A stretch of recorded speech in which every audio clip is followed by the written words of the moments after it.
네, 방금 소개받은 전성민입니다. 오늘 이렇게 그루터기 교회 성도님들하고 성도님들과 또 안영수 목사님을 이렇게 뵐 수 있게 돼서 너무 기쁘고 감사합니다.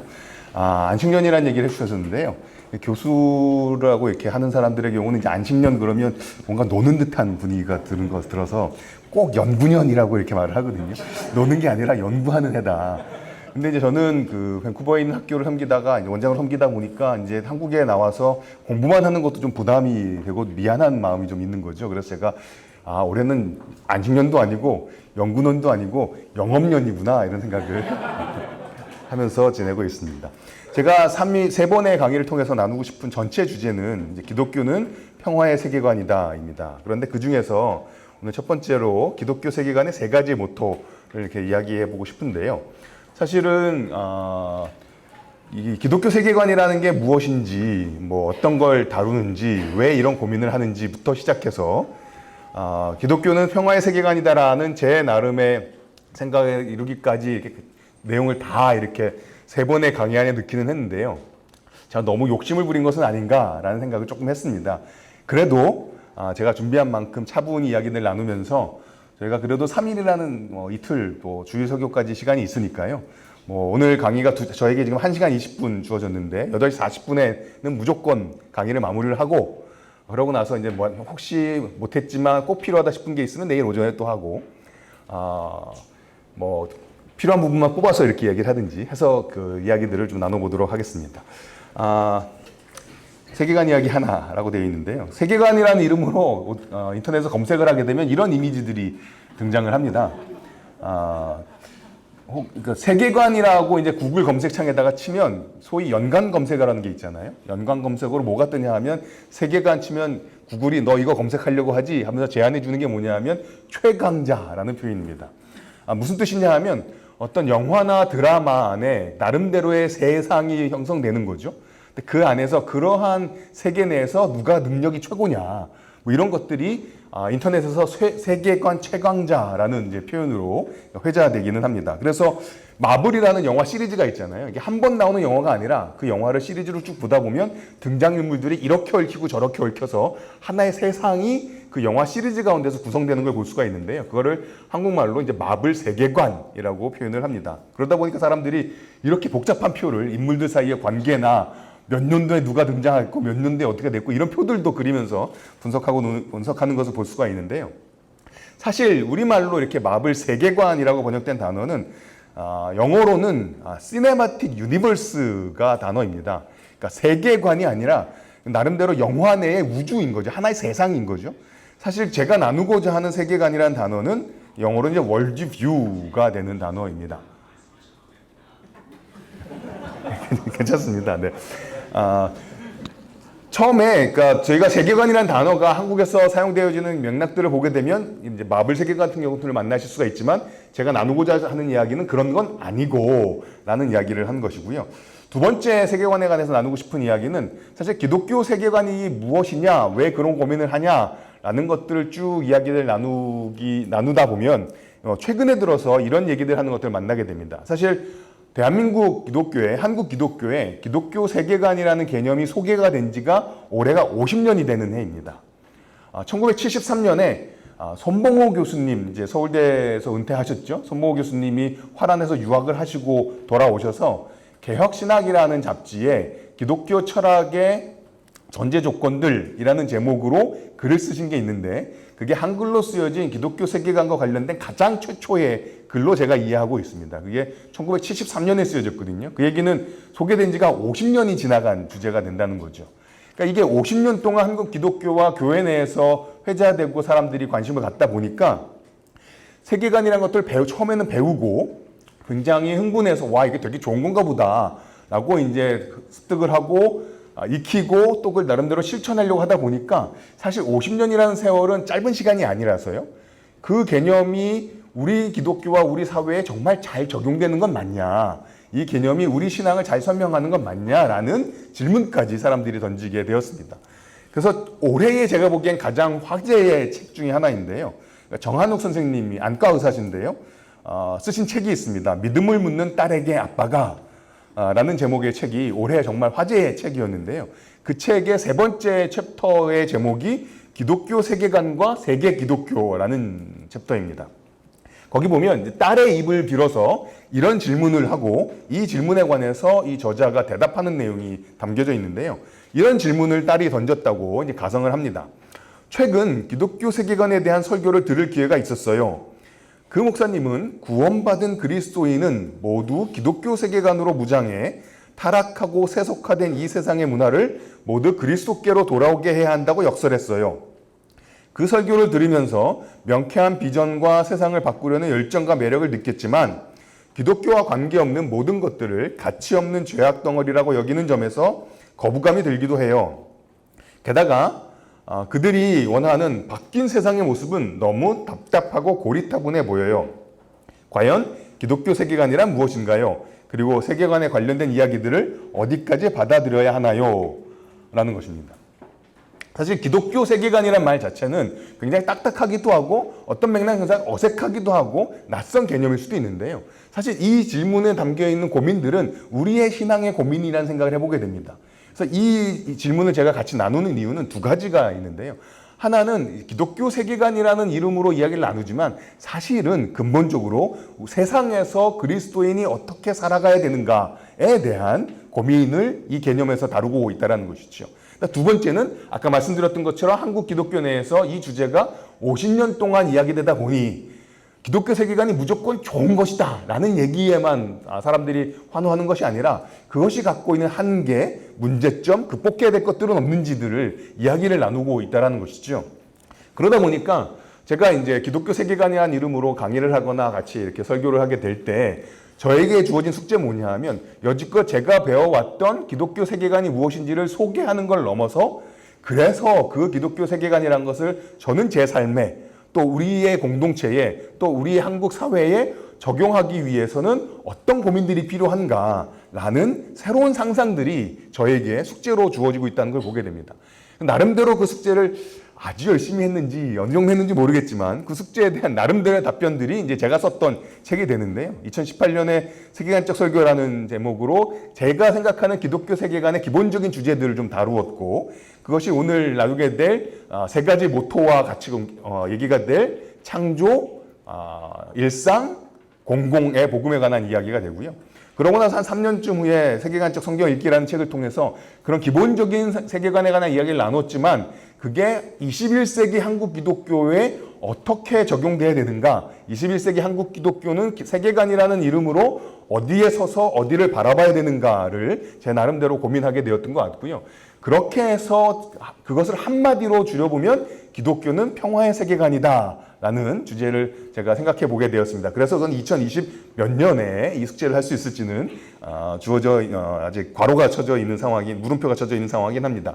자, 제가 이 세 책을 통해서 고민했던 이야기들을 세 번의 시간에 1시간 20분, 1시간 반, 약 4시간 반 정도에 제가 쏟아붓겠다고 강의 안에 썼더라고요. 강의하는 내용들은 이 책에 있는 것들을 나름대로 이렇게 집약을 한 것인데 열심히 같이 고민을 해봤으면 좋겠다 싶습니다. 그렇지만 이게 내용이 너무 많을 수가 있어서요. 제가 유튜브를 운영을 하는데 유튜브를 영상을 찍을 때 사람들이 하는 조언이 있습니다. 뭐냐 하면 초기 30초에 이 영상이 어떠한지를 기대감을 갖게 해라. 저는 근데 오늘 강의는 벌써 망한 것 아니죠?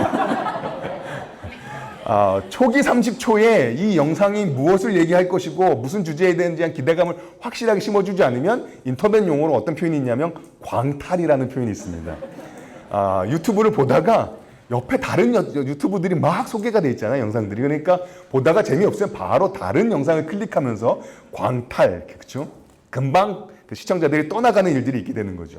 그래서 여러분들이 제 강의를 떠나가시기 전에 이 전체 내용을 그래도 간략하게 제가 무슨 얘기를 하고 싶은지를 앞에 함축해서 잠깐 정리를 해보도록 하겠습니다. 결국은 기독교 세계관이라는 것은 세상에서 그리스도인이 어떻게 생각하고 어떻게 살아가야 될 것인가를 다루는 문제인데요.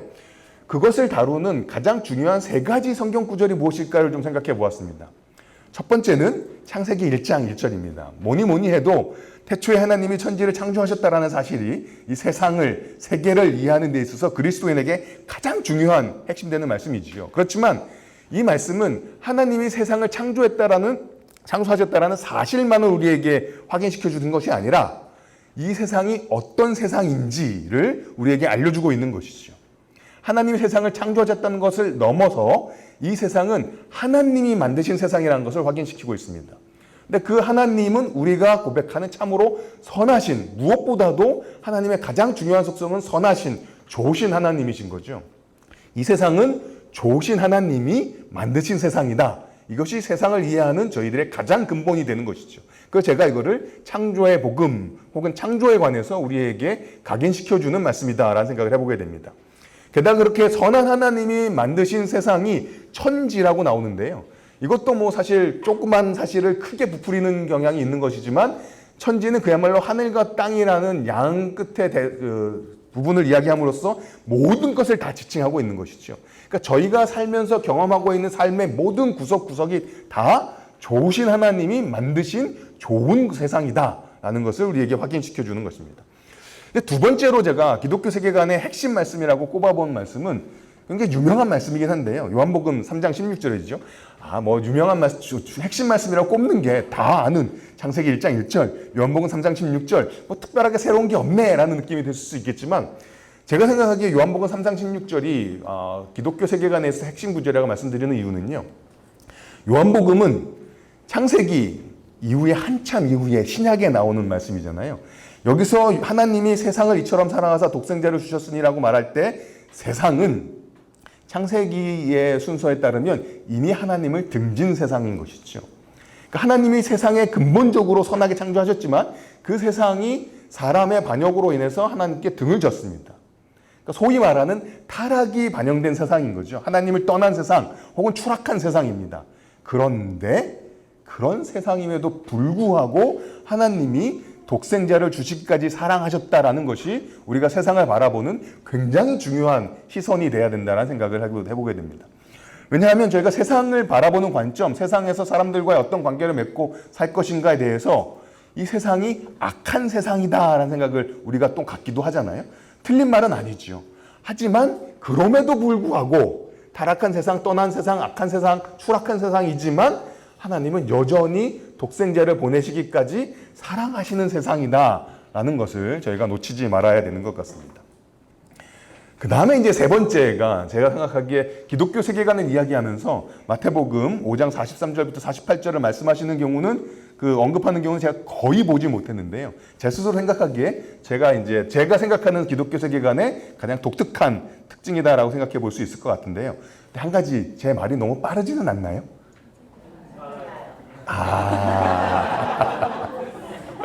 제가 약간 초조한 마음에 말이 좀 빨라진 것 같습니다. 조금 속도를 늦춰서 유튜브 버튼에 보면 이제 속도를 75%로 줄이는 게 있잖아요. 자, 왼쪽 화살표를 눌러서 속도를 75%로 줄였습니다. 마태복음 5장 43절부터 48절 말씀이 있는데요. 이 말씀은 우리가 세상에서 다른 사람들을 어떻게 만나고 대우해야 되는가에 대해서 알려주고 있는 말씀인 거죠. 저는 이제 창조, 타락, 구속이라는 주제를 가지고 성경의 이야기를 요약한다고 봤을 때 이 말씀은 하나님의 백성이 된, 구속된 하나님의 백성이 된 사람들은 어떻게 달라야 하는지를 우리에게 잘 말씀해 주는 구절이라고 생각을 합니다. 이제 다르다는 표현을 말씀드렸는데요. 다르다라는 표현을 구약적으로는 거룩하다라고 표현할 수 있거든요. 그러니까 거룩이란 것은 구별되었다는 거잖아요. 그리고 주변과 다르다는 이야기인 거죠. 사실 이 말씀은 그런 다름을 이야기를 하고 있습니다. 거룩에 관해서 구약에서 제일 많이 집중해서 이야기하고 있는 구절이 레위기 19장이죠. 레위기 19장 18절이 예수님께서 두 사랑 계명 중에 하나로 말씀해 주신 내 이웃을 내 몸과 같이 사랑하라 라는 말씀이 레위기 19장 18절에 담겨져 있는데요. 레위기 19장 2절은 내가 거룩하니 너희도 거룩하라 라는 말씀으로 시작합니다. 근데 제가 레위기 19장 2절을 보고 이 마태복음 5장 말씀을 보고서 되게 닮았다라는 생각을 했습니다. 특별히 맨 마지막 구절을 보시게 되면 그러므로 하늘에 계신 너희 아버지의 온전하신과 같이 너희도 온전하라. 하나님의 성품을 이야기를 하고 그 하나님의 성품을 본받으라고 도전을 하잖아요. 레위기 19장 2절 거룩에 관해서 도전하는 것과 똑같은 논리 구조인 거죠. 하나님이 거룩하시니 너희도 거룩해라. 하나님이 온전하시니까 너희도 온전해라. 게다가 그 바로 앞에 있는 구절을 보면 세리들과 달라야 한다. 이방인들과 달라야 한다. 다르다는 개념을 거룩이라고 생각한다면 그리스도인의 거룩이 어떻게 다른 사람들과의 관계에서 드러나야 되는지를 예수님께서 말씀해 주신 본문이 되는 거죠. 어떻게 달라야 되냐 하면 46절입니다. 너희가 너희를 사랑하는 자를 사랑하면 무슨 상이 있으리요? 그러니까 사랑하지 않는 사람도 사랑하라고 말씀하시는 거죠. 나를 사랑하는 사람만 사랑하면 세리, 다른 그리스도인이 아닌 사람하고 다를 게 하나 없는 인간관계다. 또 내가 너희가 너희 형제에게만 무난하면 남보다 더하는 것이 무엇이냐? 이방인들도 이같이 아니하느냐? 그리스도인들은 이방인과 달라야 되는데 어떻게 다를 수 있냐 하면 형제에게만 무난하지 않는 거죠. 내 동족, 친족, 내가 아는 사람들의 경계를 넘어서 우리의 관계와 관심과 사랑을 확장해야 된다라고 이야기합니다. 그것이 그리스도인의 다름, 그리스도인의 거룩입니다. 근데 제가 이 얘기를 세계관을 하면서 이 구절을 언급하고 생각하게 된 이유는요. 아까 제가 연관 검색어 말씀을 드렸잖아요. 세계관이라고 검색을 하면 최강자가 뜨기도 하지만 세계관이라고 검색하면 뒤에 따라오는 많은 단어 중에 하나가 전쟁입니다. 세계관은 다른 세계관을 가진 사람끼리 전쟁해서 기독교 세계관이 그 전쟁에서 대결하여 승리해야 된다라는 것이 기독교 세계관을 이야기했던 여러 주된 방식 중에 하나였습니다. 근데 저는 그게 고민이 되는 거였어요.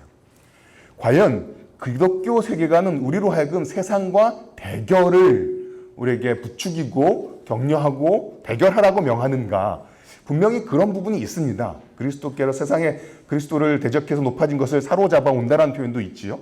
하지만 동시에 우리의 신앙은 세상과 대화하고 세상을 섬기는 신앙이기도 하다라는 생각을 하게 되었습니다. 그 말씀이, 그 생각이 여기에 담겨있는 듯한 느낌인 것이죠. 그게 어떻게 더 또렷하게 드러나냐 하면 하나님의 온전하심이 구체적으로 어떻게 드러났는지에 대한 설명에서 나타납니다. 하나님이 온전하신 하나님이 어떤 하나님이냐 하면 이 맥락에서는 악인과 선인에게 똑같이 해를 비춰주시는 하나님이십니다. 이게 어떻게 곰곰이 생각해보면 굉장히 이상하다는 생각이 들 수도 있거든요. 하나님은 악인과 선인을 쫙 갈라서 심판하시는 의를 세우시는 하나님, 이런 성품이 분명히 있으실 터인데 이 본문에서는 하나님이 온전하신 하나님인데 그 온전하심이 어떻게 드러나냐? 악인이나 선인을 가르지 않고 차별하지 않고 똑같이 들에게 필요한 해를 주고 계시다는 것이죠. 뒤에 보면 의로운 자와 불의한 자에게 똑같이 필요한 비를 내려주시는 넉넉하신 하나님이라고 이야기를 하고 있습니다. 그게 이 본문의 맥락에서 하나님의 온전하심인 것이죠. 그러니 그 온전하심을 따르는 사람은 하나님의 그 차별하거나 구별하지 않는 것을 쫓아 사랑하지 않는 사람도 사랑하고 형제를 너무 무난하는 사람들이 되는 것이죠. 그것을 앞부분에서는 이웃을 사랑하고 원수를 미워하라고 들었지만 원수를 사랑하고 박해하는 자를 위해 기도하라라고 이야기를 하고 계십니다. 그래서 저는 기독교 세계관이 한마디로 표현을 하자면 결국은 세계관이라는 것은 세상을 바라보는 관점이라고 말할 수 있을 텐데 하나님께서 바라보시듯이 세상을 바라보는 그 마음을 배우는 것이다. 그래서 하나님을 닮아가는 세계관이다라고 이야기한다면 마태복음 5장에서는 그게 어떠한 세계관이냐? 원수가 아닌 이웃을 사랑하는 세계관. 원수를 미워하지 않고 조금 더 확장되어서 이웃만 사랑하는 게 아니라 원수도 사랑하는 세계관. 근데 원수를 사랑하기 위해서는 자기 희생이 필요한 세계관인 것이죠. 저는 그래서 기독교 세계관을 이야기할 때 이웃을 사랑하고 원수를 사랑하고 자기를 희생하는 이야기가 같이 품어져야만 온전한 우리의 신앙의 이야기를 할 수 있는 것 같다라는 생각을 해보게 되었습니다. 그리고 그것을 한마디로 표현하자면 평화의 세계관이다 라고 이야기를 드리고 싶은 것입니다. 사실 이 얘기가 이 생각들에 있는 여러 이제 빈 구석들과 이 내용들을 좀 더 구체적으로 채우는 것이 제가 오늘과 내일 같이 나누고 싶은 이야기들인데요. 제가 기독교 세계관의 핵심 말씀을 세 가지를 꼽았지만 동시에 기독교 세계관을 대표할 만한 찬양은 없을까 하는 생각을 해봤는데요. 그 중에 대표적으로 제게 떠오르는 찬양은 임재라는 제목의 찬양입니다. 하늘의 문을 여소서 이곳을 주목하소서 주를 향한 노래가 꺼지지 않으니 하늘을 열고 보소서 이곳에 임재하소서 주님을 기다립니다. 기도의 향기가 하늘에 닿으니 주여 임재하여 주소서. 이 찬양이 한번 그 다음도 이어볼까요? 이곳에 오셔서 이곳에 앉으소서 이곳에서 드리는 예배를 받으소서 주님의 이름이 주님의 이름만이 오직 주의 이름만 이곳에 있습니다. 이 찬양이 대한민국에서 언제 몇 시에 어디에서 제일 많이 불릴까요? 네. 주일날 한 11시에서 12시 사이에 예배당에서 제일 많이 불리는 찬양일 것입니다. 근데 제가 이런 생각을 순간 해보게 된 거죠. 이 찬양을 주일날 11시가 아니라 24시간 참아서 월요일날 12시에 부르게 된다면 이 찬양은 어떠한 의미를 우리에게 던지게 될까라는 것입니다. 주일날 11시에 이 찬양을 부르면요. 하늘의 문을 여소서 이곳을 주목하소서라고 하나님의 시선을, 하나님의 관심을 초청합니다. 어디냐 하면 예배당이 되는 거예요. 그리고 그곳에서 주를 향한 노래를 드립니다. 그러니 하늘을 열고 이곳에 이 예배당에 임재하소서. 그리고 거기서 저희가 예배당에서 드리는 주일 예배 때 드리는 기도의 향기가 하늘에 닿으니 주님 이 예배의 자리에 임재해 주십시오. 그리고 이곳에 오셔서 앉아 주십시오. 여기서 드리는 주일의 예배를 받아 주십시오. 왜냐하면 주님의 이름이 이곳에, 주님의 이름만 이곳에 있습니다가 되는 거죠. 그런데 만일에 월요일 날 이 찬양을 부르게 된다면 이 찬양은 다른 더 깊은 의미를 우리에게 던져주는 것 같습니다. 캐나다의 어떤 한 교회가 캐네디언 교회인데요. 하는 그 주일 예배 때 하는 어떤 시간이 있다고 합니다. 그 영어로 제목이 뭐냐면 TTT래요. TTT가 뭐의 약자냐 하면 This Time Tomorrow. 그렇죠? 내일 이 시간인 거죠. 그러니까 주일날 12시쯤 모여서 예배를 드리면서 성도님들이 나와서 이제 간증 내지 자기 이야기를 하는 거죠. 지금은 주일날 12시에 내가 여기서 모여서 함께 예배를 드리지만 내일 이 시간대 월요일날 12시에 나는 어디서 무엇을 하며 거기서 하나님과 어떤 이웃과 어떤 삶을 사는지를 이야기를 하는 것이죠. 이 찬양의 가사에 보시게 되면 저희가 월요일날 우리가 일하는 장소, 우리가 공부하는 장소, 우리의 가정, 우리가 일터에서 이 찬양을 부를 때 그 찬양을 부르는 우리의 모든 공간이 하나님의 성소가 되고 하나님께 예배드리는 장소가 되는 것이죠. 기독교 세계관은 세상에서 그리스도인이 어떻게 사는가에 대한 고민을 담겨져 있는 문제인데 그리스도인이 세상을 사는 존재다라는 것이 가장 근본적인 문제의식인 것이죠.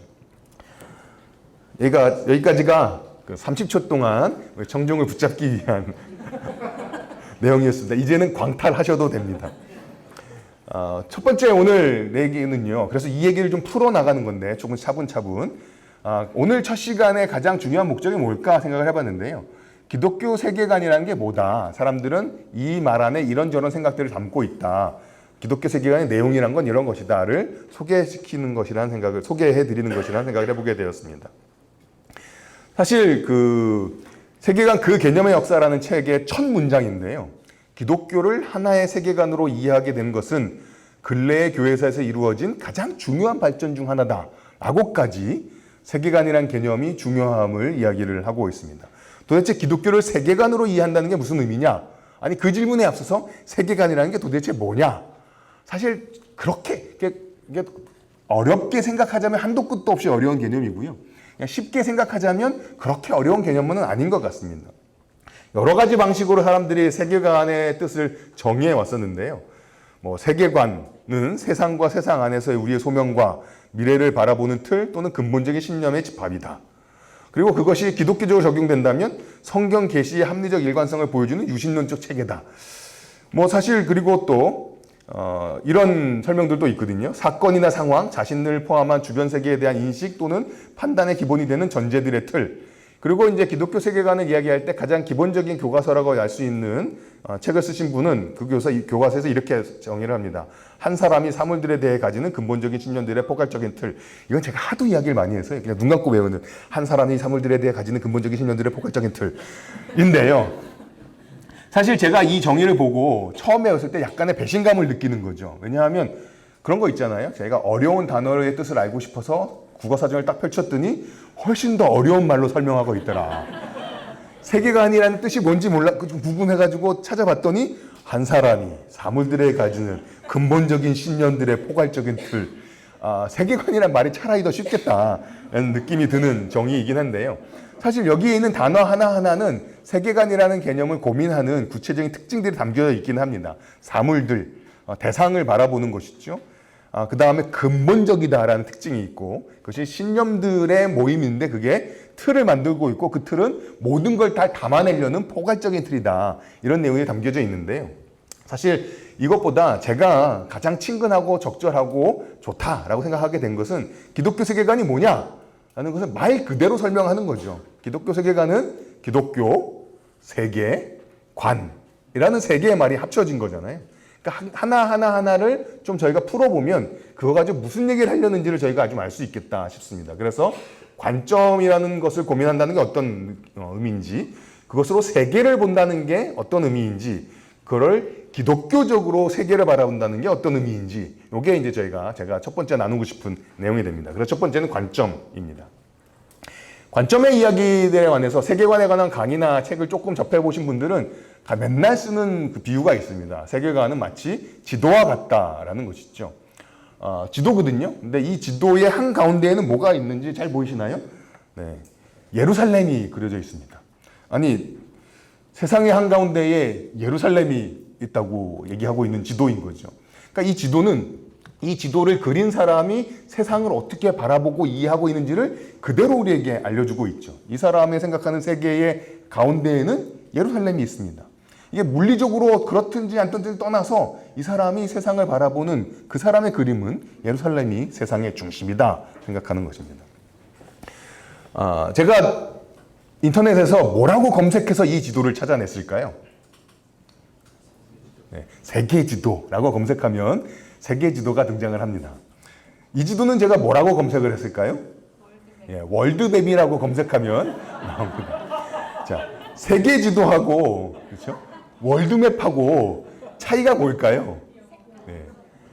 세계지도의 중심에는 한글을 쓰고 있는 대한민국이 있고요. 월드맵의 중심에는 영어를 쓰고 있는 유럽이 있습니다. 지구는 제가 세계관과 관련된 아까 찬양을 말씀드렸습니다만 세계관과 관련된 동요가 있는데요. 뭐냐 하면 지구는 둥구니까 자꾸 걸어 나가면 온 세상 어린이를 다 만나고 오겠나요? 지구가 둥글잖아요. 사실 둥근 지구가 하나의 실체로 있습니다. 그런데 그것을 저희가 파악하고 이해하는 방식이 평면인 지도에 드러나고 있는데 모두가 똑같은 지도를 갖고 있지는 않다는 거죠. 제가 이 지도는 세상에서 가장 흉악한 지도라고 이렇게 좀 부르는 지도인데요. 이 지도는 어디서 만들었을까요? 네, 미국에서 만들었겠죠. 유라시아 대륙을 반으로 쪼개는 한이 있더라도 미국을 세상의 가운데 놓고 그려야 직성이 풀리는 미국에서 그려진 지도일 것입니다. 하나의 똑같은 지구이지만 이거를 어떻게 바라보는지 그리고 그것을 내가 어떻게 바라보는지에 따라서 세상에 대한 나의 이해가 바뀌는 거죠. 평생 동안 이 지도를 보고 자라갔던 사람은 세상의 중심이 미국이에요. 사실 저는 어려서부터 대한민국 가운데 있는 지도를 보고 자랐기 때문에 대한민국이 세상의 중심인 줄 알고 살아왔습니다. 사실 그게 제 무의식을 지배를 하지요. 이런 지도 보신 적 있으실까요? 네. 호주에 살던 학생이 일본에 교환학생으로 갔는데 친구들이 막 놀렸던 거죠. 너 저기 저 구석에 찌그러져 있는 저 구석 동네에서 온 사람이지? 라고 놀리니까 이 친구가 아니야 하면서 지구를 뒤집어 놓아서 그렸습니다. 이렇게 되면 호주가 가운데 위에 딱 위치한 나라가 되는 것이죠. 어떠한 지도도 사실 틀린 지도는 아닙니다. 각각의 시각이 드러나고 있을 뿐인 거죠. 뭐 비슷한 지도인데 사실 이 지도는 묘한 두 개의 시각이 충돌하고 있습니다. 호주를 위에 놓는 그러한 호주 중심적인 시각이 담겨져 있는 것 같으면서도 이 지도의 제목은 뒤집혀진 세계 지도입니다. 업사이드 다운이라고 되어 있죠. 그러니까 이게 뒤집어 놨으면서 불구하고 그건 여전히 뒤집힌 세상이라고 생각하고 있는 이 지도를 만든 사람의 시각이 여전히 묻어 있는 것이죠. 저희가 관점을 이야기할 때 모든 사람은 사실 다 관점을 갖고 있습니다. 그러니까 사람들은 다양한 관점을 갖고 살고 있는 거죠. 그러다 보니 우리가 실제를 파악할 때 이 관점을 통하지 않고 파악한다는 것은 사실은 약간 허상 내지 착각인 것이죠. 사실은 그러다 보니까 저희가 역지사지라든지 영어로 속담 가운데는 다른 사람의 신발을 신어보라든지 내 입장에 좀 서보라든지 그러면 이제 안 보이던 것들이 보일 수도 있고 이해가 가지 않던 것들이 이해가 가기도 시작하는 것이죠. 어떤 관점을 갖느냐가 내가 세상을 파악하고 이해하는데 결정적인 영향을 미치게 됩니다. 좀 오래된 드라마이긴 합니다만 그래서 그것을 이 드라마에서는 구고신이라는 분이 극 중에서 이제 노무사인데요.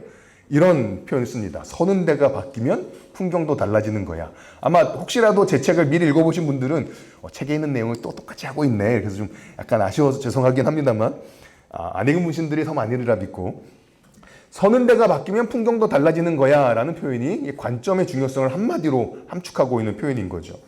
누구나 세계관을 갖고 있기 때문에 세계관을 가질 것이냐 말 것이냐가 문제가 아니라 어떤 세계관을 갖고 있는지 내가 나의 세계관을 인식하는 것이 굉장히 중요한 것이고요. 또 세계관을 우리가 그런 면에서 인식하고 또 내가 어떤 세계관을 갖고 있는지를 내가 규명해낼 수 있는 것이 필요한 것은 또 그리고 나름대로 관점을 잘 형성하는 것이 필요한 이유는 성경이 모든 것을 구체적으로 말해주지 않는다는 사실 때문인 것이죠. 제가 강의를 하면서 유튜브 얘기를 얼마나 해야 되는지 늘 고민을 하는데요. 제 유튜브 영상 중에 이런 영상이 하나 있습니다. 챗GPT가 쓴 AI의 기도. 질문인 거죠. 주일날 대표 기도를 해야 되는데 기도문이 떠오르지 않나요? AI에게 오늘 주일날 기도문을 써달라고 해서 AI가 기도문을 잘 씁니다. 기도문을 써서 내가 그거를 주일날 앞에서 대표 기도로 드려도 될까요? 여러분들이 대표 기도 하시게 되면은 AI가 쓴 기도문 가지고 기도하는 거 혹은 누가 굉장히 은혜로운 기도를 했는데 알고 봤더니 AI가 써준 거더라. 여러분들 어떤 느낌을 받으실 것 같으신가요? 과연 우리는 조금 더 한 단계 나아가면 AI가 하는 설교를 들어도 되는가? 그렇죠? 내가 설교를 준비할 때 AI에게 설교문을 얼만큼 써달라고 해도 되는가? 뭐 이런 질문들을 저희가 해볼 수 있습니다. 근데 이제 제가 이 질문을 드리는 이유는 뭐냐 하면요. 그 질문들에 관해서 성경이 최소한 명시적으로는 답을 하지 않는다는 사실인 거죠. 왜 그럴까요? 이유는 아주 간단합니다. 성경이 쓰여질 때 AI가 없었으니까. 성경은 그야말로 2000년, 3000년 전에 쓰여진 것이라서요. 저희가 지금 고민하고 있는 우리 삶의 문제를 그냥 명시적으로 그 말 그대로 우리에게 답을 주지 않는 게 훨씬 더 많다는 사실이죠. 그러다 보니 우리가 성경을 가지고 우리 삶에 적용한다는 것은 한 구절을 표현 그대로 가져와서 적용하는 것이 아니라 성경을 통해서 내가 세상을 어떻게 바라봐야 되고 하나님이 세상을 어떻게 바라보시는지에 대한 아까 얘기했던 포괄적인 틀, 사물들에 대해 가지는 근본적인 신념들의 포괄적인 틀을 성경을 읽으면서 우리가 형성할 필요를 느끼게 되는 것이죠.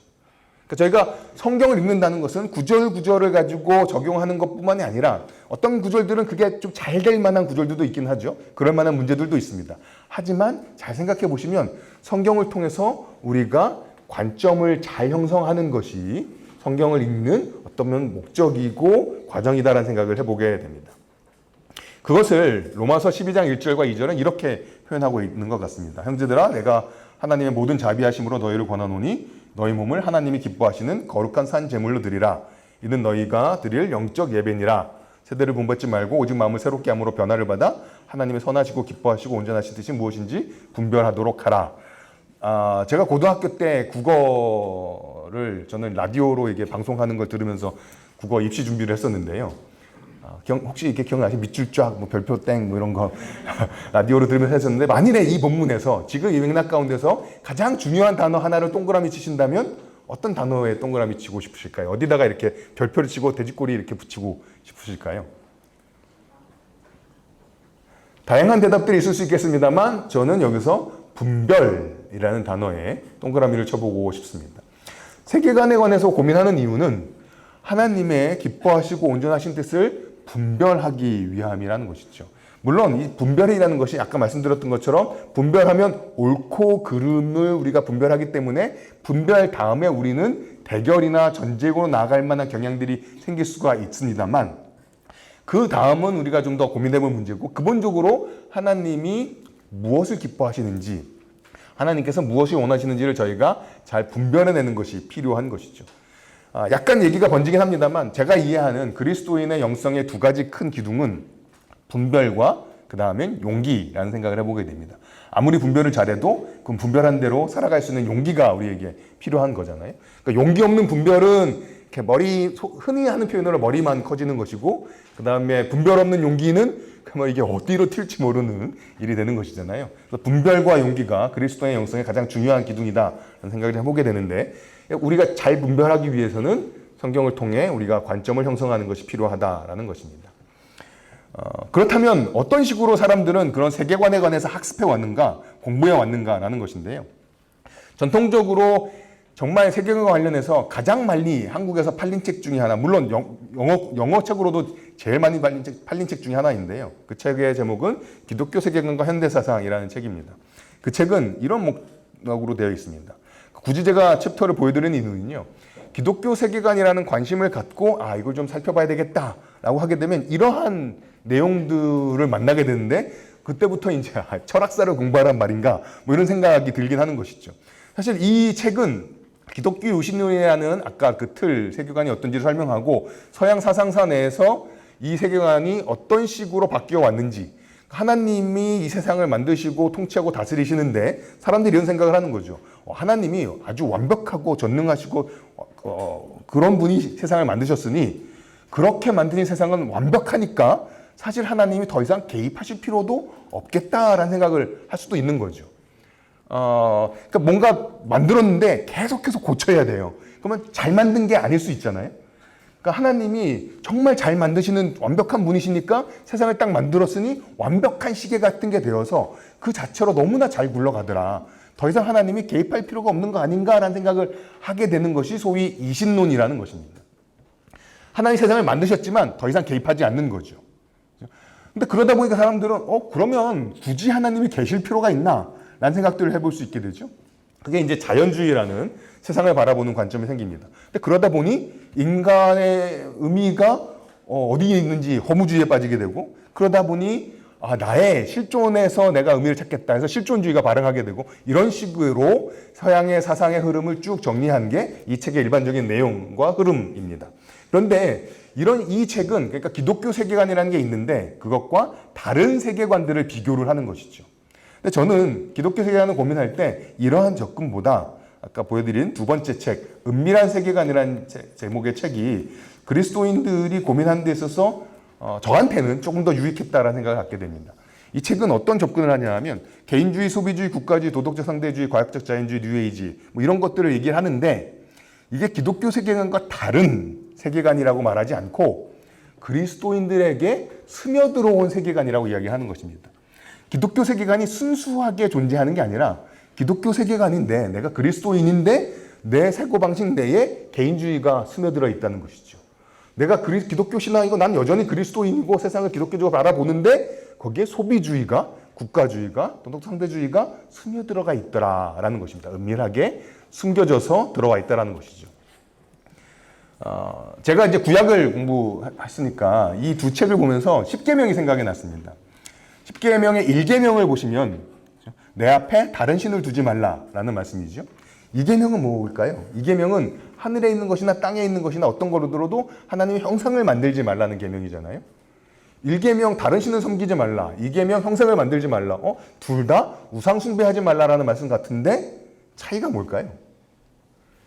1계명은 하나님이 아닌 다른 신에 관한 이야기고, 2계명은 여전히 하나님을 섬긴다고 생각하지만 하나님을 내 마음대로, 내 방식대로 섬기는 거잖아요.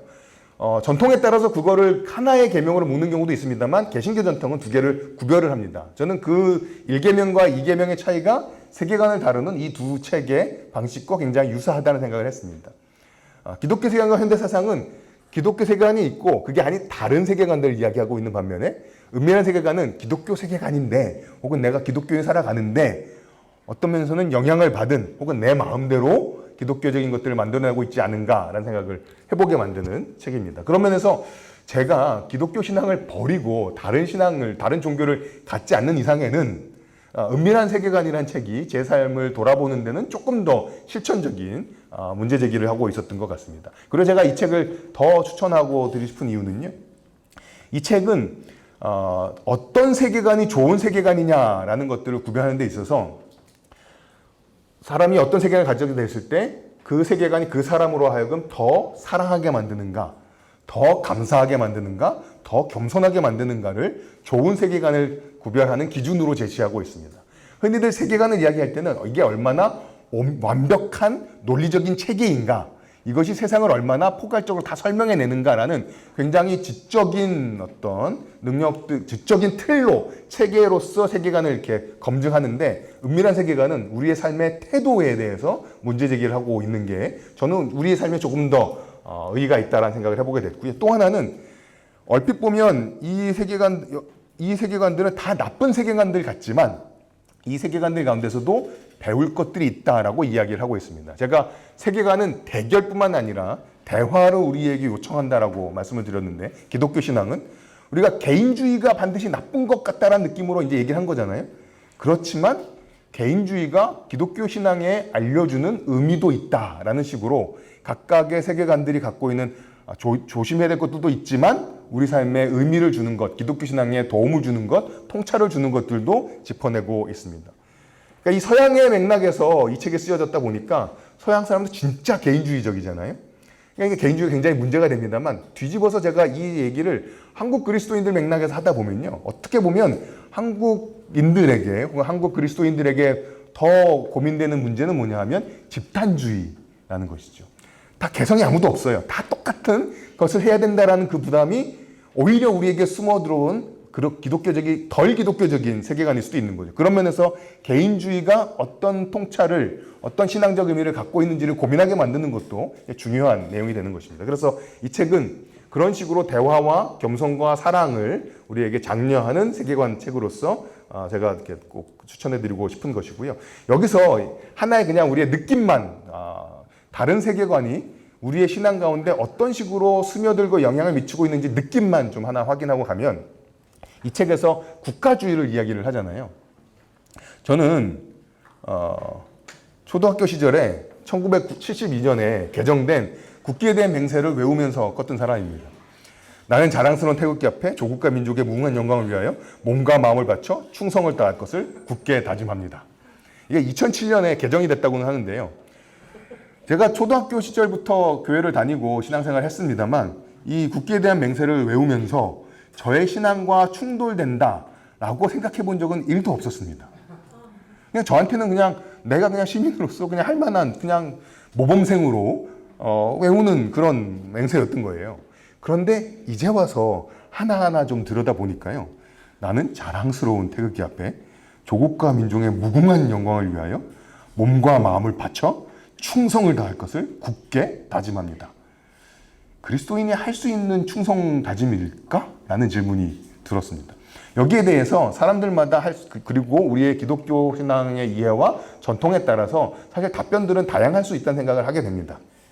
하지만 흥미로운 건 1970년대에 이 국기에 대한 맹세, 국기에 대한 경례를 거부하는 고신 측 여고생들의 사건이 있게 됩니다. 김해 여고 국기에 대한 경례 거부 사건이라는 게 있거든요.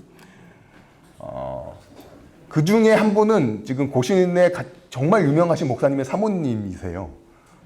그러니까 그런 사건들이 이런 문제들이 우리의 신앙에 고민거리를 던져줬던 시간들이 있었지만 어느덧 저희는 그런 고민들이 굉장히 흩어지고 약해지고 있는 상황은 아닌가라는 고민을 하게 되고요. 과연 내가 국가와 교회와 내가 하나님 나라의 시민과 이 대한민국의 시민으로서 살아가는 것이 갖고 있는 어떤 조화도 있지만 그것이 갖고 있는 던져주는 고민이나 갈등은 없는지. 게다가 사실 제가 기독교 세계관은 평화의 세계관이다라는 말씀을 드리잖아요. 평화를 이야기하는 것이 분단에서 흔히 진짜 얘기하는 것처럼, 그렇죠? 정말 주적이 있는, 그렇죠? 주적이 있는 그런 사회 내에서 평화를 이야기한다는 것이 기독교 신앙에 의해서 어떤 문제와 어떤 고민들을 던져주는지 이런 것들을 우리가 고민할 필요가 있겠다는 생각을 해보게 되었습니다. 그러니까 무슨 변사 같긴 한데요.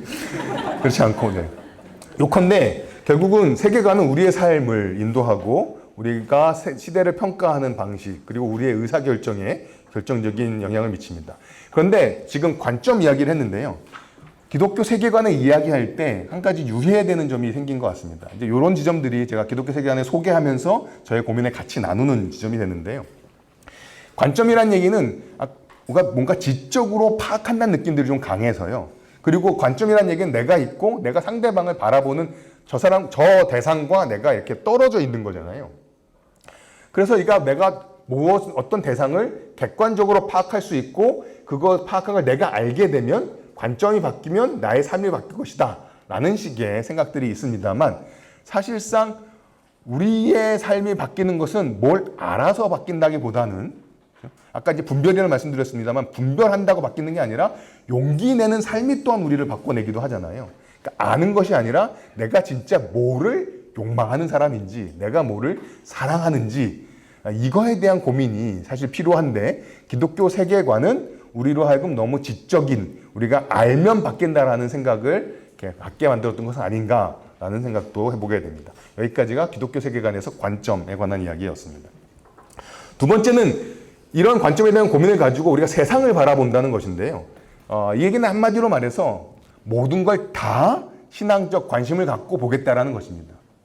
세상에 존재하는 전부 다를. 근데 존재하는 전부 다라는 것은 물리적으로 존재하는 것뿐만이 아니라, 송인기 교수님은 만물의 범주를 인간, 자연, 문화, 사회라고까지 이야기를 합니다.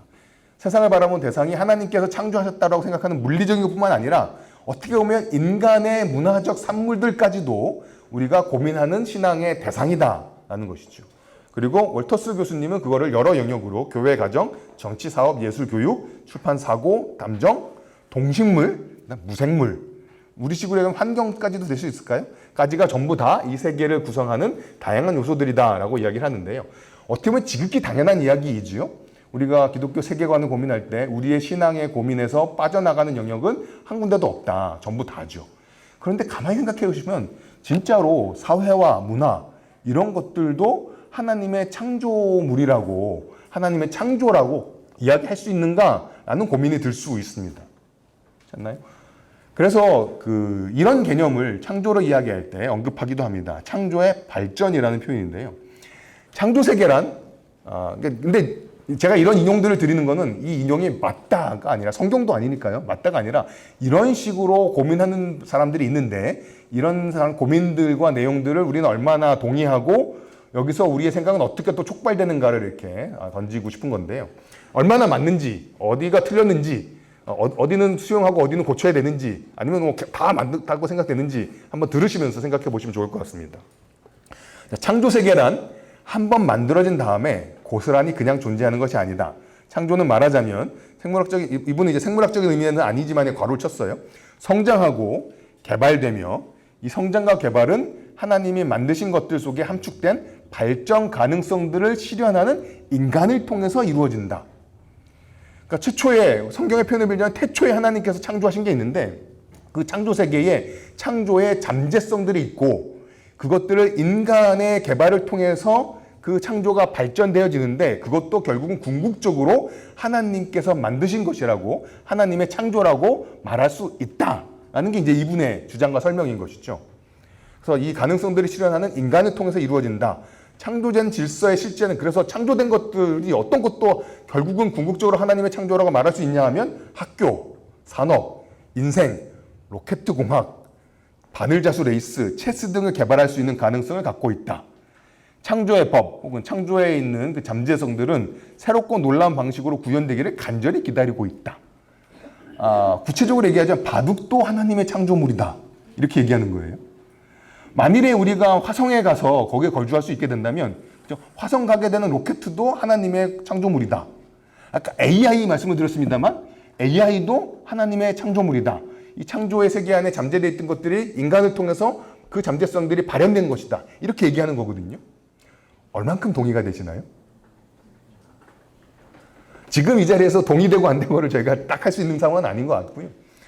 요컨대 이 이야기는 우리로 하여금 하나님의 창조 안에 인간이 얼마나 관여하고 참여하는지, 인간의 참여가 하나님의 창조에 어떤 영향을 미치는지, 어떤 역할을 하는지를 고민하게 만들고, 우리가 지금 아까 성경에서 언급되고 있지 않은 다양한 현상들과 문화들과 사회들, 과학기술들을 하나님의 창조물로 이해함으로써 기독교 세계관이란 이름 아래 우리의 고민이 대상이 된다라고 우리에게 얘기해주고 있는 바가 되는 것이죠.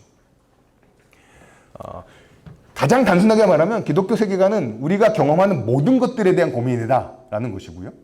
근데 그게 진짜 그걸 할 수 있겠느냐라는 것을 이런 식으로 이제 이분은 설명해내고 있는 것이죠. 근데 여기서 관점에 관해서도 관점을 알면 관점이 바뀌면 삶이 바뀐다라는 것이 착각일 수 있다는 말씀을 드렸던 것처럼 세상을 바라본다라고 말할 때도 우리가 유의해야 될 점이 한 가지가 있는데요.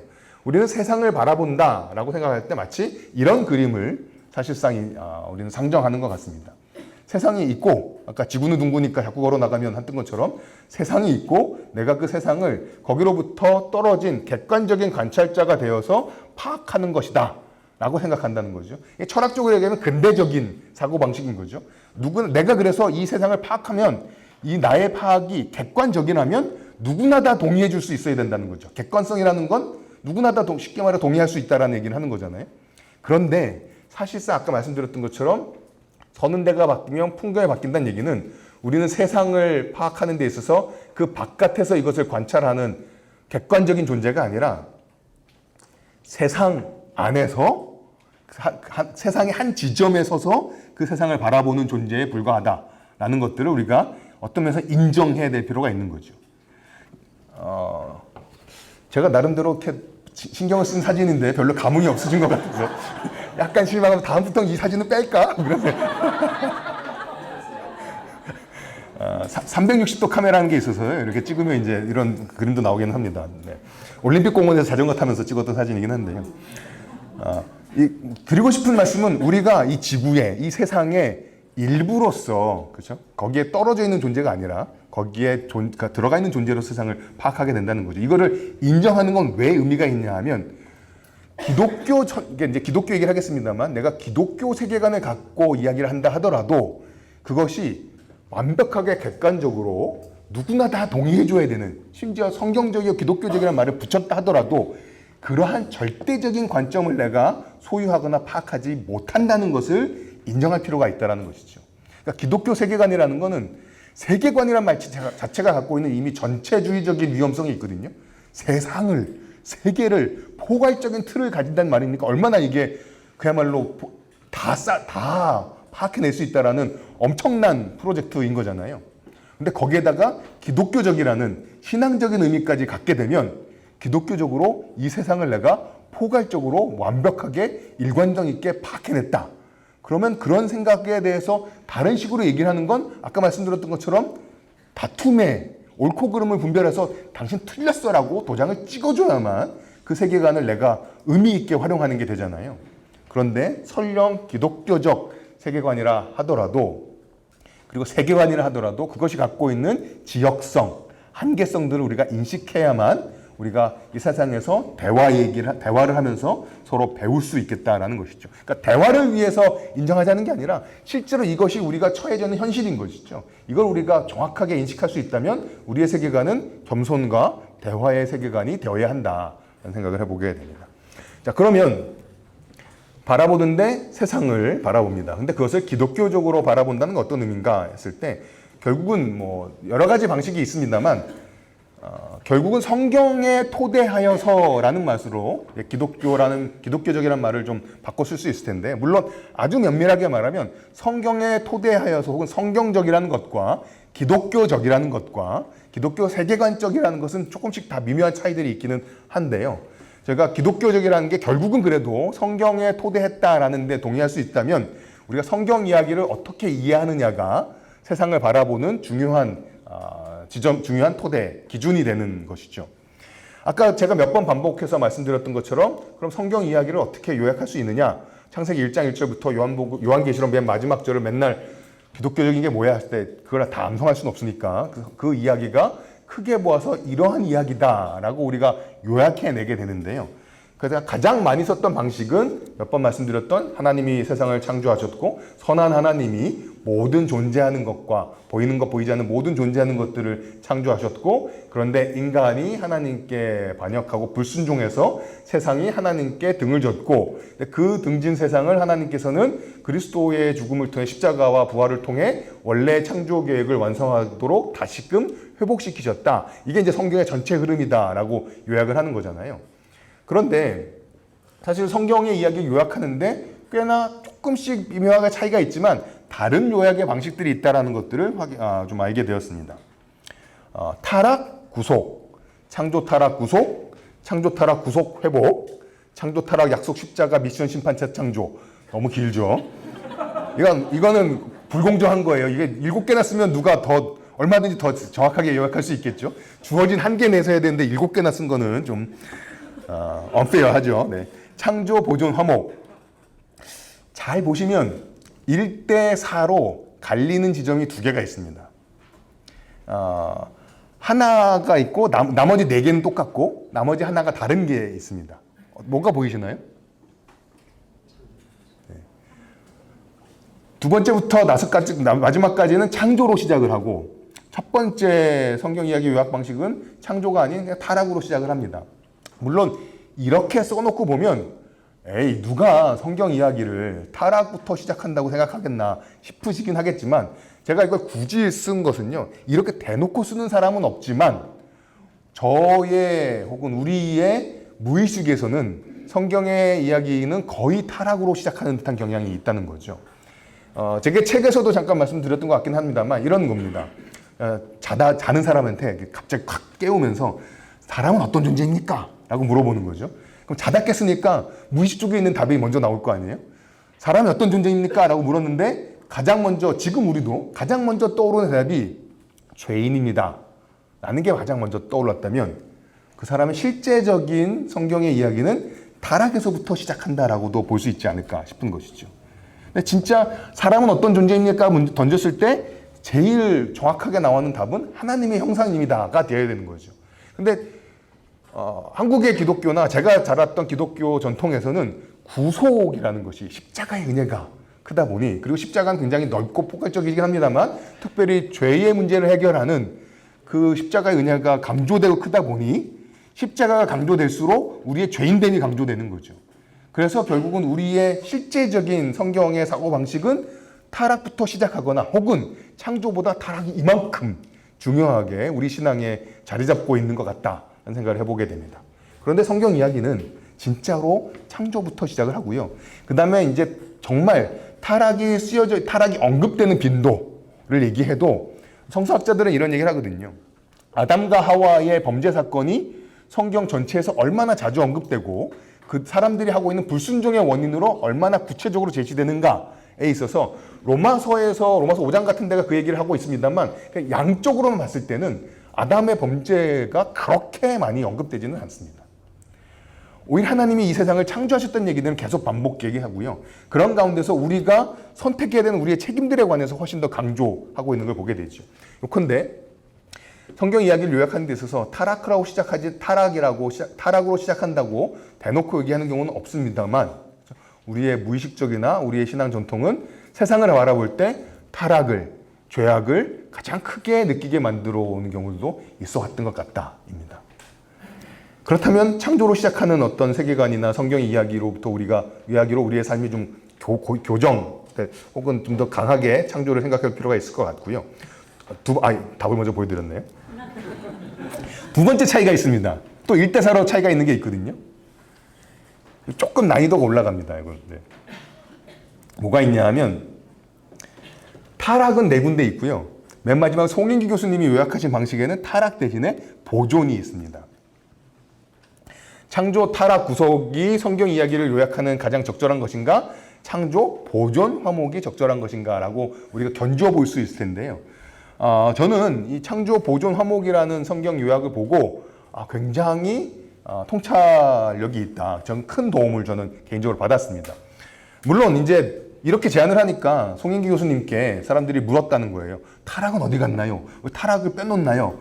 그랬을 때 송인기 교수님의 대답은 뭐냐 하면, 보존이란 것은 타락한 것이 전제되고 있기 때문에 타락을 내가 빼먹거나 무시한 것은 아니다라고 설명을 하시고, 창조, 보존, 화목 다음에 완성 정도 있으면 좋을 것 같은데 완성인은 어디 갔나요? 이런 질문을 하게 되면 결국 화목이 완성으로 나아간다라고 이제 대답을 하시면서 흥미로운 얘기를 하시는데요. 본인이 생각하시기에 온전한 방식은 창조, 타락, 보존, 화목, 완성인데 5개를 얘기하면 사람들이 못 외우더라. 3개로 얘기하는 게 가장 깔끔하고 임팩트가 좋더라. 실제로 책에 그렇게 답변을 하셨어요. 그래서 제가 라이트 교수님이 7개를 요약한 거는 이제 불공정하다, 반칙이다 이렇게 말씀을 드린 건데요. 근데 이 창조, 보존, 화목이 우리에게 주는 2가지 또 장점이 있습니다. 뭐냐 하면 첫 번째로는 3가지가 다 하나님이 하신 일이라는 것이죠. 하나님이 창조하시고 하나님이 세상을 붙잡으시고 하나님이 세상을 화목케 하시고, 성경의 이야기를 전부 다 하나님이 하신 이야기로 묶어낼 수 있다라는, 제가 보기엔 굉장히 좋은 점이 있는 것 같고요. 아니면 이제 하나님 창조하시고 사람이 타락하고 하나님 회복하는 이런 중간 성경 이야기에 사람의 무게가 조금 너무 과하게 들어가는 거 아닌가라는 생각이 좀 들었던 것 같고요. 또 하나는 아까 말씀드렸던 것처럼 타락을 강조하는 것보다 이 보존의 은혜를 우리가 기억하는 것이 세상을 살아가고 세상에서 관계 맺는데 꽤나 우리에게 중요하다는 생각을 해보게 되었습니다. 아까 마태복음 5장 말씀이 딱 이런 지점인 것 같거든요. 하나님이 악인이나 의인에게 똑같이 해를 주시고 의로운 자나 불의한 자에게 똑같이 비를 주시는 이 세상을 붙잡고 계시는, 하나님을 등지고 하나님을 떠난 세상임에도 불구하고 하나님께서는 이 세상을 붙잡고 계시는 은혜가 있다는 거죠. 사실 잘 생각해 보시면 타락이라는 엄청난, 혹은 반역이라는 엄청난 일을 저질렀음에도 불구하고 우리가 숨을 쉬면서 또 사랑하면서 의미 있는 삶을 어느 정도라도 살 수 있는 것은 하나님께서 우리 삶을 그렇게 붙잡고 계시기 때문이라는 사실이죠. 하나님께서 우리 삶을 어떻게 지켜내고 계신가에 대해서, 붙잡고 계신가에 대해서 다시금 생각해 볼 수 있는 중요한 주제다라는 생각을 해보게 되었습니다. 그런데 아직까지도 제가 열심히 기독교 세계관 이야기를 할 때 저는 열심히 창조, 보존, 화목을 밀고 있습니다만, 그럼에도 불구하고 아직까지는 창조, 타락, 구속이 대세라서 보통 사람들이 기독교 세계관이라는 틀이 뭐냐라고 말하면 이런 틀을 갖게 되는 거죠. 인간을 하나님께서 창조하셨다는 게 어떤 의미냐? 그 인간이 타락했다라는 것이 우리가 세상을 살아가는데 어떤 의미를 주느냐? 인간 하나님께서 구속하셔서 우리의 삶은 어떻게 바뀌었느냐? 하나님께서 자연을 창조하셨다는 게 어떤 의미냐? 자연이 타락했기 때문에 어떤 경험을 우리가 하게 되느냐? 그 구속의 목적은 어떻게 완성될 것이냐? 이런 식으로 이 빈칸들을 채우는 것이 이제 기독교 세계관적으로 세상에 있는 것들을 파악하고 논한다라고 사람들이 쓰는 일반적인 틀이긴 합니다. 여기까지가 관점, 세계, 기독교적이라는 개념을 가지고 설명해드린 기독교 세계관의 전반적인 내용이 되는데요. 아까 제가 맨 처음에 소개시켜드렸던 정한욱 선생님이 쓰셨던 그 책에 이것에 관한 문제 제기를 하고 있습니다. 첫 번째는 이 창조, 타락, 구속을 아주 잘 요약하신 문단이 있어요. 자, 사이어를 포함해, 이제 사이어가 누군지 아시는 거죠. 자, 그 기독교 세계관과 현대사상 왼쪽에 썼던 책 쓴 사람이죠. 사이어를 포함해 대부분의 세계관 저자들은 기독교 세계관이 세상을 바라보는 해석적 틀로 창조, 타락, 구속이라는 도식을 제시해. 제가 반말하는 거 아닙니다. 네, 간략하게 말하자면 선하신 하나님이 세상을 선하게 창조했지만, 창조라는 거죠. 피조물의 대표인 인간이 죄를 범해 창조 세계 전체가 심판 아래 놓이게 되었으며, 타락에 관한 내용이고요. 그리스도의 십자가 사건으로 인해 피조물 전체가 원래의 선한 창조 질서로 회복되는 계기가 마련되었다는 거야. 이게 구속의 의미입니다. 정말 잘 요약한 창조, 타락, 구속의 내용인 거죠. 그리고 기독교인이 된다는 것은 단순히 기독교의 하나님을 받아들이고 정기적으로 종교 생활에 참여하는 것을 넘어 이러한 기독교 세계관의 체계를 의식적으로 받아들이는 일까지 확장되어야 한다는 것이 기독교 세계관 운동의 핵심적인 주장이야. 여기 보면 기독교는 세계관이다 라는 얘기가 있는 것이고, 기독교는 아까 제가 우리의 삶의 말씀이나 하나님의 뜻을 분별하기 위해서 성경 구절을 개별적으로 가져오는 문제가 아니라 하나의 큰 틀을 우리가 형성해 나가는 것이 필요하다 말씀드렸던 것이 여기 있는 설명이 되는 거잖아요. 이게 이제 전형적인 기독교 세계관에 대한 교과서적이고 전형적인 요약입니다. 내용과 그것의 의의, 그래 우리에게 요구하는 바인 거죠. 그런데 이분이 한국의 역사를 빌자면 50년의 세월이 지난 동안, 그리고 이분이 기독교 세계관을 접한 대학 시절 20대의 기독교 세계관을 접하고 50대가 될 때까지 30년 동안 기독교 세계관을 고민하면서 그분에는 이런 질문을 던지게 됐다는 거죠. 그러나 시간이 지나면서 내 눈에는 그처럼 열광했던 기독교 세계관의 문제점들이 보이기 시작했어. 약간의 기독교 세계관의 역사를 짚어드리자면 기독교 세계관이 서양에서 맨 처음에 언급될 때는 서양이 기독교 신앙에 대해서 공격하는 문제들을 개별적으로 답하는 것보다는 세계관과 세계관의 싸움이다라고 큰 틀로 응답하는 것이 변증적으로 훨씬 더 유리하고 효과적이겠다라는 문제의식으로 기독교를 세계관으로 제시를 했었습니다. 근데 한국의 맥락에서는요.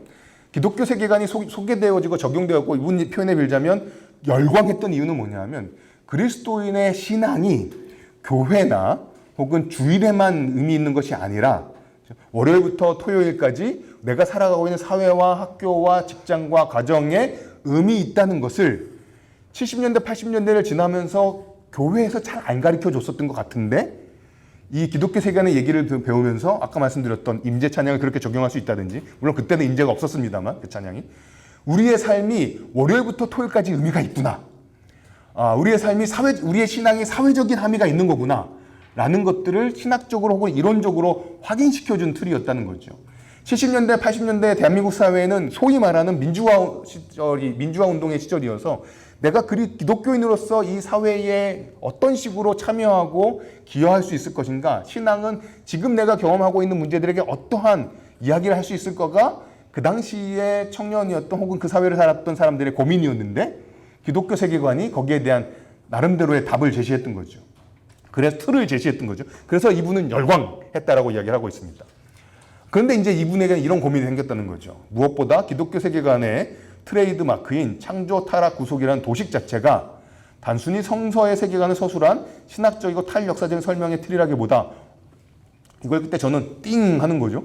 창조, 타락, 구속이 성경의 얘기가 아니었다고? 이런 거죠. 근데 생각해보면 성경의 이야기를 요약하는 게 창조, 타락, 구속뿐만 아니라 아까 말씀드렸던 것처럼 예를 들면 창조, 보존, 화목일 수도 있는 거잖아요. 그러니까 성경을 요약하는 여러 방식이 있을 수 있는데 그중에서 왜 해필이면 창조, 타락, 구속이라는 방식으로 성경을 요약했을까라는데 이분의 질문이 닿은 게 되는 거죠.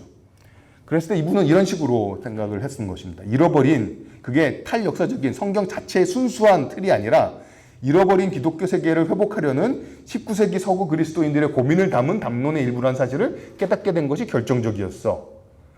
모든 사람이 이분의 진단에 동의할 필요는 없습니다. 굉장히 흥미로운 진단이기는 했습니다. 창조, 타락, 구속이라는 기본 틀 자체가 오랫동안 주류를 차지해왔던 서구 기독교가 창조를 강조하다 보면 창조 질서가 나의 기득권적인 질서와 동일시되면 창조는 기득권의 언어가 되거든요. 제가 강의 안에 이제 기독교 세계관의 타락이라고 쓰여졌던 부분이 그 부분을 말씀드리려는 건데요. 어떤 것이 창조 질서라고 얘기하면서 이것이 원래 하나님의 뜻이야라고 말하는 게 진짜 창조 질서인지 아니면 우리가 지금 누리고 있는 어떤 자연스러운 질서나 그 구조를 하나님의 이름을 빌어서 정당화하고 있는 것인지 이건 고민할 필요가 반드시 있는 이야기가 되거든요. 그런 식으로 이게 서양의 프로젝트라는 이제 생각을 해보게 되는 거죠, 이분은. 그래서 창조, 프랑스 혁명을 기점으로 지속적으로 진행해온 서구의 세속화에 맞서서 사회가 세속한 것이 결국 타락의 영향이다. 다시 한번 기독교 세계를 회복시키기 위해서 시행한 프로젝트, 구속적 의미를 갖는 사실을 깨닫게 된 것이라고 이분은 창조, 타락, 구속이라는 주제를 다시금 재고하기를 요청하고 있기는 합니다. 요거는 저도 지금 작업 중인 고민이고요. 저는 이제 창조, 타락, 구속보다 창조, 보존, 화목이 성경 이야기를 더 우리에게 의미 있게 요약하는 것 같다라는 데까지는 이르렀지만 창조, 타락, 구속이 이러한 식의 문제의 발로인지 성경의 토대는 진짜 그렇게 없고 그 맥락의 영향을 그렇게나 많이 맞은 것인지는 좀 되짚어볼 필요가 있다. 이 진단이 얼마나 맞는지는 질문의 여지가 여전히 남는다라는 정도 생각을 하게 됩니다.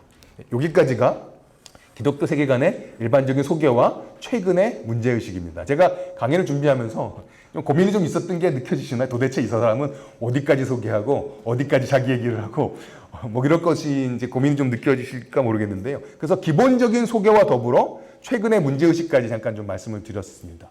제게 남은 시간이 저 시계가 조금 빠르게 하는 거죠. 제 시계로는 8분 30초가 남았는데요.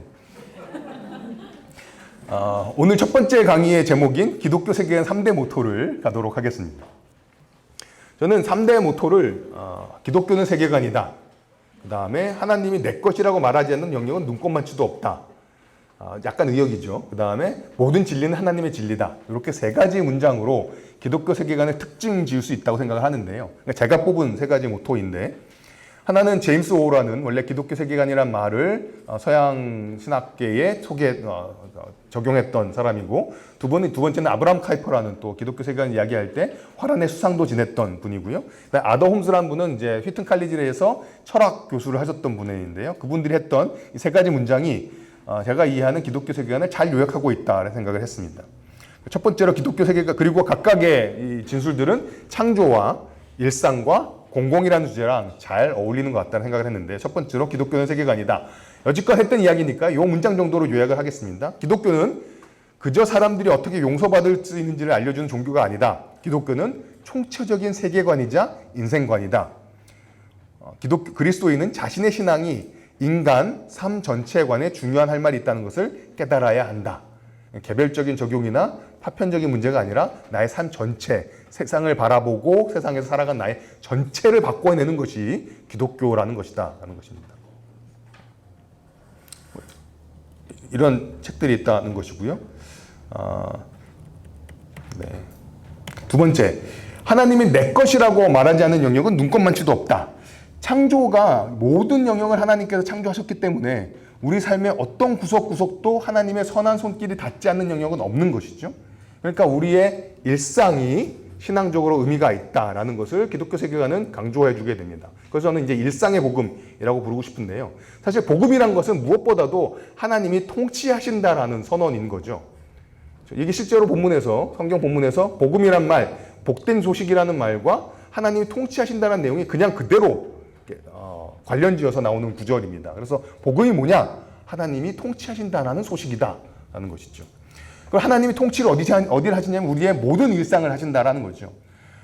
흥미로운 책 몇 권을 소개시켜 드리고 싶은데요. 내 이름은 야곱입니다라는 책이 있는데요. 이 책은 야곱의 일생입니다. 그래서 1장부터 14장까지의 챕터의 제목을 얘기해 보면 출생, 먹기, 가족, 잠자기, 구애, 결혼, 일, 회심, 섹스, 집, 부르심, 옷 입기, 마무리, 죽음. 이 야곱의 온 일상을 묵상하면서 풀어놓은 책인데요. 그야말로 우리의 인생, 한 사람의 모든 인생이 하나님의 손길에서부터 벗어나지 않는다라는 것이고요. 그러한 우리의 하나님 손길이 닿는 곳은 거룩한 곳인데 그걸 성소라고 부를 수 있겠죠. 이 책 제목은 나의 성소 싱크대 앞입니다. 그렇기 때문에 이 성소에는 남녀를 불구하고 다 나가야 되겠죠. 최근에 나와 있는 책 중에 이제 새로운 일상신학이 온다라는 책이 출판되기도 했고요. 그러다 보니까 이런 제목들의 오늘이라는 예배라는 책도 보신 분들 계시겠습니다만 굉장히 흥미롭죠. 이 책은 아까 내 이름은 야곱입니다는 한 사람이 태어나서 죽을 때까지의 이야기였습니다만, 오늘이라는 예배 이 책은 아침에 일어나서 잠들기까지 하루 동안 벌어지는 일들의 신앙적인 의미를 쭉 설명해 놨는데요. 잠에서 깸, 침대 정리, 이 닦기. 그래서 이 닦기는 어떤 우리의 신앙적 의미를 주냐 하면 일어서고 무릎 꿇고 고개 숙이기, 육체 안에서 살기. 그렇죠? 저는 사실 제일 찔리는 챕터 중에 하나긴 했는데요. 그 다음에 열쇠 분실, 남은 음식 먹기, 남편과의 다툼, 이메일 확인, 교통체증 버티기. 교통체증을 버티면서 우리는 어떤 신앙을 묵상할 수 있을까요? 예전의 시간과 서두르지 않으시는 하나님을 묵상할 수 있다. 친구와 통화하기, 차 마시기, 잠. 차 마시기도 굉장히 인상적이었는데요. 차를 마실 수 있는 나의 쉼과 성소와 음미의 삶이라는 것이죠. 그 외에 이 호당 선생 일상을 말하다는 책이 있습니다. 그러니까 이 다양한 주제들이 약간 일상, 그러니까 일생, 아까는 하루, 그 다음에 이 초당 선생 일상을 말하다는 그야말로 우리 삶의 다양한 주제들, 설거지, 잠, 똥, 밥, 기쁨, 분노, 슬픔, 신용카드, 재테크, 옷, 식사, 목욕, 이런 주제들을 하는데요. 그 중에서 제가 똥 누면서 드리는 기도만 좀 나누도록 하겠습니다. 하나님, 오늘 내가 눈 똥이 아니군요. 하나님, 오늘도 일용할 양식을 주신 당신께 감사를 드립니다. 밥상에 앉아 생명의 밥이신 주님을 내 안에 모시며 오늘 이 아침에 뒷간에 홀로 앉아 똥을 울 때도 기도하게 하옵소서. 내 입으로 들어가는 것이 내 뒷구멍으로 나오는 것이오니 오늘 내가 눈동을 보고 어제 내가 먹은 것을 반성하게 하옵시고 남의 것을 빼앗아 먹진 않았는지 일용할 양식 위에 불필요한 것을 먹진 않았는지 이기와 탐욕에 물든 것을 먹은 것은 없는지 오늘 내가 눈동을 보고 어제 내가 먹은 것을 묵상하게 하옵소서. 두 편의 기도가 있어서 한 편이 더 있거든요. 네. 한 편을 더 얼른 보여드리도록 하겠습니다. 두 번째 기도는 하나님 오늘 내가 눈동이 굵고 노랗고 길면 어제 내가 하나님 뜻대로 잘 살았구나. 그렇구나. 정말 그렇구나. 오늘도 그렇게 살아야지 감사하며 뒷관문을 열고 세상으로 나오게 하옵소서. 물론 이 기도문을 읽으면 제가 조심스러운 부분이 있어요. 왜냐하면 실제로 장애 어려움이 있으신 분들은 이 기도문이 그렇게 재미있지만은 않거든요. 진짜로. 저는 이제 5년 전에 대장암 1기 초기여서 대장암 수술을 해서 장을 절제를 했었는데 이제 절개하고 나면 매번 변을 봐야 되거든요. 이게 실제로 이렇게 상태는 괜찮은지 이제 그런 삶을 계속 사시거나 또 뭐 그런 수술했을 경우에 이제 여기 변주머니를 차는 경우들도 있잖아요. 이런 분들에게는 제가 이렇게 쉽게 말씀드리거나 나누기는 어려운 기도문이긴 한데요. 그럼에도 불구하고 우리 삶에 있어서 가장 아무 의미 없을 것 같은 그 순간조차 사실 하나님과의 관계, 이웃과의 관계를 돌아볼 수 있는 시간과 장소라는 것, 소재라는 것들을 가장 강렬하게 알려주는 기도문이어서 그런 우려에도 불구하고 잠깐 좀 나누었었습니다. 결국은 기독교 세계관은 일상이 중요하다는 얘기를 하는데요. 일상이 중요한 것은 두 가지 의미에서 그렇습니다. 우리의 일상이 구속되었고 우리의 일상이 또한 헌신되어야 되기 때문인 거죠. 레위기 19장이나 스가랴 14장 같은 데 보면 우리의 삶에 방금 똥 얘기를 했습니다만 레위기 19장 36절은 그야말로 이 저울추가 얼마나 정의로운가가 그의 거룩함과 관계되어 있다는 이야기를 합니다. 유튜버를 하면 유튜버의 중요한 덕목 중에 하나는 다른 유튜브 영상을 많이 본다거든요. 제가 한때 자주 봤던 영상 중에 뭐가 있냐 하면 입질의 추억이라는 채널이 있습니다. 입질의 추억이라는 채널에서 뭘 영상이 있었냐 하면 횟집에 가서 물고기를 살 때 저울의 무게를 사기당하지 않는 법 이런 거거든요. 그 물고기를 담아주는 그릇이 물이 잘 빠지는 그릇인지 확인하라. 왜냐하면 물 무게가 그 안에 들어갈 수 있기 때문에. 그 다음에 회를 넣어줄 때 그릇을 은근히 누르고 있지 않은지 확인하라. 그 다음에 하나가 더 있는데 그런 식으로 이게 저울을 속이는 이야기인 거잖아요.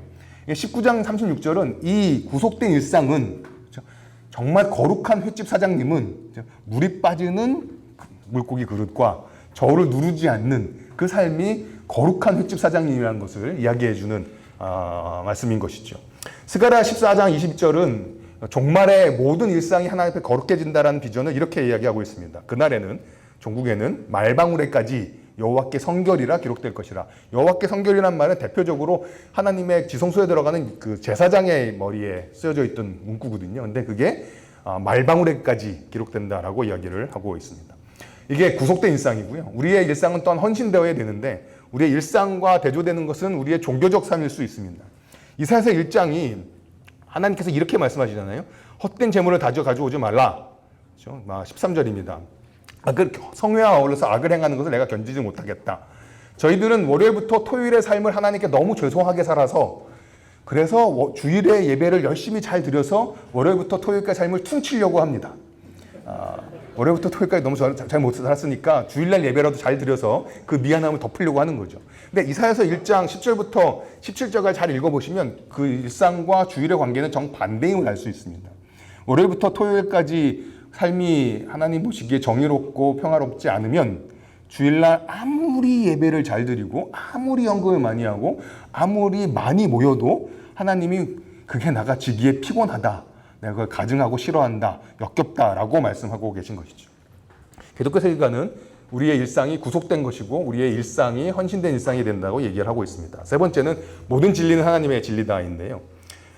조금 얘기가 밀도가 좀 딱딱하긴 합니다만 차분히 잠깐 읽어보면요. 세계관 사유는 그러니까 세계관적으로 신앙을 이해하면 반대 관점에 대한 기독교적 접근 방식을 바꾸어 놓는다. 기독교적이지 않은 것들을 우리가 어떻게 다루어야 되는지에 대해서 우리의 생각에 영향을 미친다는 건데요. 뭐라고 영향을 미치냐 하면 다른 철학과 종교에서 발견된 진리에 놀라거나 기독교 신앙이 아닌데 기독교 철학이 아닌데 진리가 있네? 라는 거를 발견했을 때 놀라지 말라는 것이고, 그 다음에 전적으로 부인할 필요가 없다. 좁은 의미에서 기독교 철학, 기독교 신앙 바깥에 진리가 있다는 사실을 굳이 부인할 필요가 없다라는 것이죠. 뭐 전 학부에서 수학을 전공했다기보다는 학부를 수학과를 졸업을 했는데요. 간신히. 네. 근데 이제 뭐 수학을 연구하고 수학을 공부하는 사람들이 다 기독교인들은 아니잖아요. 뭐 우리가 그런 데서 이야기되는 진리들이 신앙의 바깥에서 발견되어지거나 논의된다고 해서 뭐 초전도체 얘기가 핫했습니다만 초전도체를 만든 사람이 그리스도인이 아니라고 해서 놀라거나 그리스도인이 아니면 그런 걸 발견할 수 없다라고 부인할 필요가 없다는 거죠. 왜 그러냐 하면 하나님의 섭리 때문에 그런 진리가 거기에 있는 것이다. 세상의 진리가 어디에서 발견되든지 간에 거기서 진리가 발견되어진다면 그것은 궁극적으로 하나님으로부터 온 것이다. 그리고 기독교 세계관은 그게 하나님으로부터 온 것임을 우리로 하여금 인정할 수 있게 만드는 사고 체계라는 거죠. 그리고 또한 그런 식으로 뭐가 발견됐다고 해서 그것을 기독교 진리와 화해를 이루기 위해서 기독교의 수정을 가할 필요도 없다. 그 대신에 기독교는 다른 전망이 지닌 참된 통찰을, 이게 어떻게 보면 굉장히 모순 형용 같은데, 다른 전망이 지닌 참된 통찰을 비록 그 원래의 원천, 즉 하나님으로부터 단절되어 있긴 하지만 소중히 여긴다. 기독교 세계관은 모든 진리를 그리스도와 통합하고 다시 연합해 살아있는 총체로 만드는 더 심오한 체계다. 이게 이제 물론 신앙이 없으신 분들은 이런 문장을 읽으면 기분 나쁘죠. 왜냐면 좋은 건 다 자기 거라고 기독교인들이 얘기하는 거니까. 근데 저희들의 입장에서는 그렇게 고백하는 게 가장 제가 보기엔 적절한 것이 되긴 하죠. 그래서 이분은 이제 진리라는 표현에 있어서 모든 진리는 하나님의 진리다. 요 밑에는 노골이라는 분의 설명이고 이 문장은 기독교 철학자의 문장이긴 했는데요. 저는 이걸 확장할 수 있지 않을까 싶습니다. 모든 선함은 하나님의 선함이고 모든 아름다움은 하나님의 아름다움이다. 그렇다면 우리는 그리스도인 혹은 기독교, 좁은 의미에서 기독교 신앙이거나 그리스도인이 아닌 분들과 대결뿐만이 아닌 대화를 시도할 수 있는 것이고, 그렇기 때문에 우리는 그리스도인이 아닌 분들과 함께 만나고 생활하는 공공의 영역에서 기독교의 가치를 공유하고 얘기하고 논의할 수 있다. 저는 그것을 우리의 복음은 공공의 영역에서도 적용되는 것이다 라고 생각을 해보게 됩니다. 이걸 이야기하고 있는 책 3권 말씀드리면 복음의 공공성, 그 다음에 우리가 이런 공공의 영역에서 어떤 태도를 갖고 살아야 되는지에 대한 무례한 기독교라는 책이 있고요.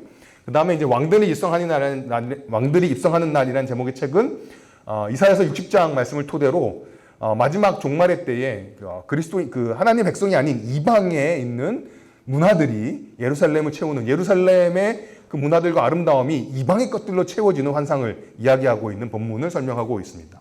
요컨대 모든 진선미는 하나님의 진선미이다라고 확장해서 말할 수 있지 않을까 싶은 것이죠. 굳이 말하자면 모든 좋은 은사와 좋은 것들이 다 하나님으로 온 것이니까요. 야고보서 맥락에 딱 있는 건 아닙니다만 좀 넓게 적용해보면 모든 좋은 것들은 하나님으로부터 온다라는 고백 안에 3번째 모토를 이야기할 수 있을 것 같습니다. 이 모든 것들은 결국은 창조로부터 시작을 하지요. 창조는 물질 세계를 긍정합니다. 인간과 세상을 긍정하지요. 하나님의 형상, 하나님의 성전.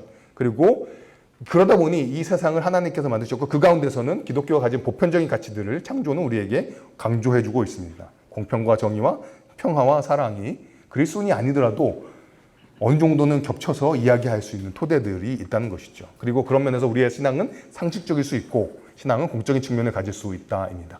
제가 계획했던 것들의 한 3분의 2, 5분의 3쯤 한 것 같긴 한데요. 내일 아침에 창조 타락 구속에 관해서 조금 더 자세하게 이야기 나눌 수 있도록 해보겠습니다. 긴 시간, 제가 한 5분 넘었는데요. 양해해 주셔서 감사하고 긴 시간 경청해 주셔서 감사합니다. 수고하셨습니다.